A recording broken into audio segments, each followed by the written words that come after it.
જય માતાજી મિત્રો, સ્વાગત છે તમારું આજના વ્લોગમાં. તો મિત્રો નાહી ધોઈને અત્યારે તૈયાર થઈ ગયા છીએ અને ગણપતિ બાપાના દર્શન કરી અને આપણે જવું છે કંઈક બહાર. તો ગણપતિ બાપાના દર્શન કરીને આપણે આવ્યા નીચે. તો આ શું, નીચે તો મહેમાન આવેલા હતા, પછી મહેમાનને ચા પાણી નાસ્તો કરાવી અને મહેમાન ગયા પછી આપણે આવી ગયા દુકાને આવીને થોડીક વાર બેસા, પછી આપણે ગયા જમવા માટે. જમીને થોડીક વાર સુઈ લીધા અને ઉઠ્યા ત્યાં તો વરસાદ ચાલુ હતો. થોડીક વાર જોરદાર વરસાદ આવી ગયો, ગામમાં આમ પાણી કરી નાખ્યું. પછી વરસાદ જેવો રહ્યો એટલે થોડીક વાર રહીને આપણે ગયા ગાડી લેવા માટે. આપણી ગાડી મઢીએ પડી હતી તો ગાડી લેવા ત્યાં ગયા.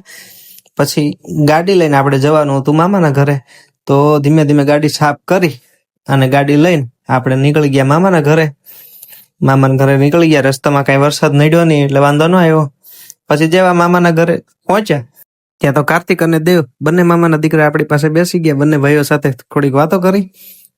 પછી એમને ત્યાં પણ બહાર ગણપતિ બાપા બેઠા રહેલા હતા તો ત્યાં દર્શન કરી, બાપાના દર્શન કરીને પછી થોડેક આગળ પાવઠી રોડ ઉપર ત્યાં બહુ જ સરસ મજાના લાડવા ગાંઠિયા મળે છે. તો લાડવા ગાંઠિયા લઈને આપણે નીકળી ગયા પાછા પિથલપુર ઘરે આવવા માટે.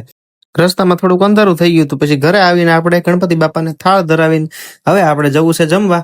તો આજનો બ્લોગ બસ અહીંયા પૂરો કરીએ છીએ. તો બધા મિત્રો વિડીયોને લાઈક કરો, શેર કરો અને પેજને ફોલો કરો. અને હા, જયભાઈ વ્લોગ્સ ચેનલને સબસ્ક્રાઇબ કરો. જય માતાજી, હર હર મહાદેવ.